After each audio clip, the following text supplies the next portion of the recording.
ఇందాక మీరు చూసారు కేసీఆర్ గారు లోపలికి వెళ్ళడం జరిగింది. విచారణ ఈ పాటికే మొదలైపోయింది. సో వేలాది మందిగా బీఆర్ఎస్ కార్యకర్తలు అందరూ కూడా ఇక్కడ బారులు తీయడం జరిగింది.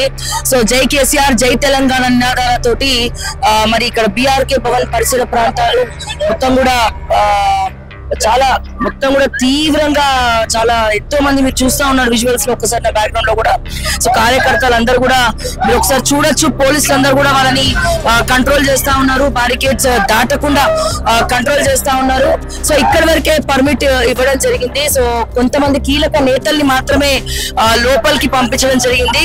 సో మీడియా ప్రెస్ అంటే శాటిలైట్ మీడియా ఇటు ప్రెస్ మెయిన్ స్ట్రీమ్ మీడియాతో సహా కీలక నేతలు కూడా ఇక్కడే ఆగిపోవడం జరిగింది. కేసీఆర్ తో అతి తక్కువ మంది అంటే హరీష్ రావు కావచ్చు, వేముల ప్రశాంత్ రెడ్డి కావచ్చు, లేదా జీవన్ రెడ్డి కావచ్చు, సంతోష్ జోగులపల్లి కావచ్చు, సో పద్మారావు గౌడ్ కావచ్చు, ఇట్లా వీళ్ళు కొంతమంది మాత్రమే కేసీఆర్ తో విచారణలో పాల్గొనే విధంగా లోపలికి వెళ్ళడం జరిగింది. ఇక్కడ అన్ని కూడా మీరు చూస్తా ఉన్నారు, నినాదాలు కూడా వినబడతా ఉన్నాయి. ఇక్కడ అందరు కూడా నినాదాలు వినబడతా ఉన్నాయి. సో అందరు కూడా చాలా గట్టిగా కూర్చున్నారు కేసీఆర్ గురించి. ఇటు కవిత కార్యకర్తలు, తెలంగాణ జాగృతి కార్యకర్తలు, బీఆర్ఎస్ కార్యకర్తలు కాంపిటీషన్ పెట్టుకున్నట్టే ఎవరిది వాళ్ళు నినాదాలు చేస్తా ఉన్నారు. చూడొచ్చు.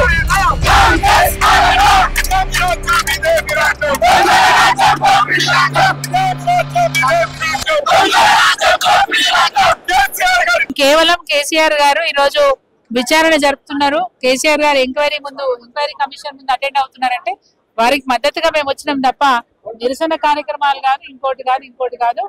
మా ప్రియతమ నేత, తెలంగాణ రాష్ట్ర సాధకుడు, తెలంగాణ ప్రజలు బాగోగులు కోరుకున్న వ్యక్తి, ఆయన తెలంగాణ ప్రజల కళ్ళల్లో సంతోషం అనుకున్న వ్యక్తి కాబట్టి అంత పెద్ద ఇరిగేషన్ ప్రాజెక్టుకు శ్రీకారం చుట్టినారు.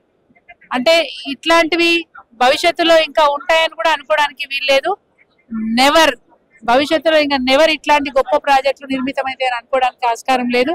కేవలం కేసీఆర్ గారు రీడిజైన్ చేస్తారనే ఒక అపోహతోని ఈ రోజు మరి ప్రతిపక్షాలు ఇష్టం ఉన్నట్టు, ప్రభుత్వంలో ఉన్న నాయకులు ఇష్టం ఉన్నట్టు మాట్లాడుతా ఉన్నారు. అటు బీజేపీ కేసీఆర్ గారు ఏం భయపడలేదు, బాజాప్తా ఆయన జవాబిస్తా అని చెప్పినారు. గతంలో కూడా సమయం అడిగినారు, దాని ప్రకారం సమయం ఇచ్చినారు. ఆ సమయాన్ని బట్టి ఈ రోజు కూడా 11 తారీఖు వస్తా అన్నారు. బాజాప్తా వచ్చి ఈ రోజు అటెండ్ అయింది. వారు చెప్పాలనుకున్నది చాలా స్పష్టంగా చెప్తారు. మాకు పూర్తి నమ్మకం ఉంది. ఘోష్ గారు కూడా ఈ రోజు ఎంక్వైరీలో వారికి వచ్చిన సమాచారాన్ని బట్టి ఇలా ఎలాంటి తప్పిదాలు జరగలేదు, చాలా స్వచ్ఛందంగా చాలా గొప్పగా నిర్మితమైన ప్రాజెక్ట్ ఇది అని చెప్పి వారు కూడా కితాబిచ్చిపోతారని మేము భావిస్తా ఉన్నాం.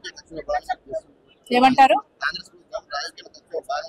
100% బీజేపీ కాంగ్రెస్ పార్టీ రెండు కుమ్మక్కై రాజకీయ కక్షతోనే కేసీఆర్ గారిని టార్గెట్ చేసుకొని, కేసీఆర్ గారి ప్రభుత్వాన్ని టార్గెట్ చేసుకొని మళ్ళీ భవిష్యత్తులో ఈ పార్టీకి మనుగడ ఉండొద్దనే ఆలోచనతో టార్గెట్ చేసుకొని ఇలాంటి నిందలు వేస్తా ఉన్నారు.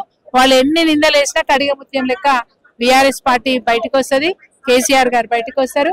కేసీఆర్ గారు ఒక సముద్రం లాంటి జ్ఞానం ఆయన దగ్గర ఉంది. సముద్రం అని ఇట్లా కొలవలేరు, అంత జ్ఞానం ఆయన దగ్గర ఉంది.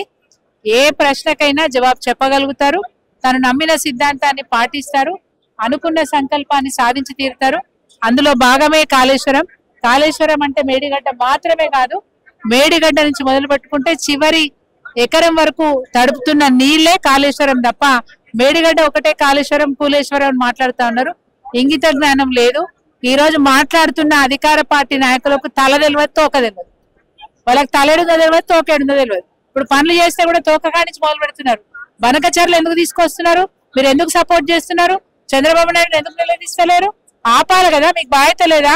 మన నీళ్ళని దోసుకపోతుంటే మీరు ఎందుకు ఆపరని చెప్పి అధికార పార్టీ నేను అడుగుతా ఉన్నాను. ఈ రోజు కాళేశ్వరం ప్రాజెక్టు గురించి ఇంత రాద్ధాంతం చేస్తున్నారే, ఈ ప్రజలకు న్యాయం జరగలేదా?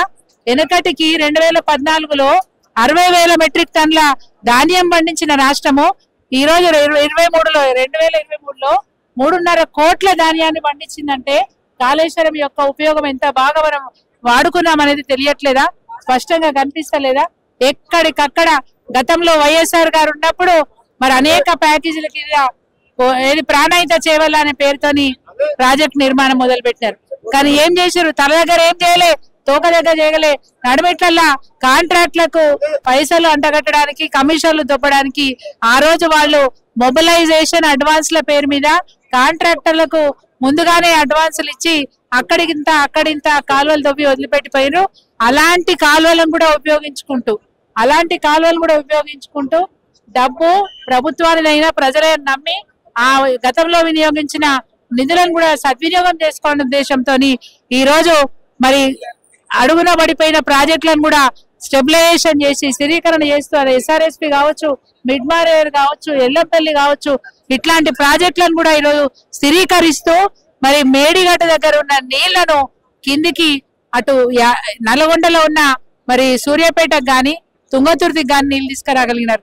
వరంగల్ జిల్లాకు గోదావరి నీరు తెలియదు, అలాంటి వరంగల్ జిల్లాకు డోర్నకల్ ప్రాంతానికి మహబూబాబాద్ ప్రాంతానికి నీరు తీసుకొచ్చిన ఘనత కేసీఆర్ గారిది. 40 లక్షల ఎకరాల సాగు జరుగుతుంది తెలంగాణలో అంటే అది కేవలం కేసీఆర్ గారి దార్శనికత. గోదావరి జలాల్ని తెలంగాణ వీళ్లకు మళ్లించినారు కాబట్టి ఓర్వలేక ఈ రోజు కాంగ్రెస్ పార్టీ కేసీఆర్ గారి మీద ఒక నింద వేసి ప్రపంచం ముందు ఆయన్ని నిందుడుగా నిలబెట్టే ప్రయత్నం చేస్తా ఉన్నారు. కానీ ఇలాంటివన్నీ సాగవు. 100% మేం చేసిన పని మంచి పని అని చెప్పి ఘోష్ గారు కూడా ప్రకటిస్తారని చెప్పి మేము ఆశాభావాన్ని వ్యక్తం చేస్తా ఉన్నాం. Thank you.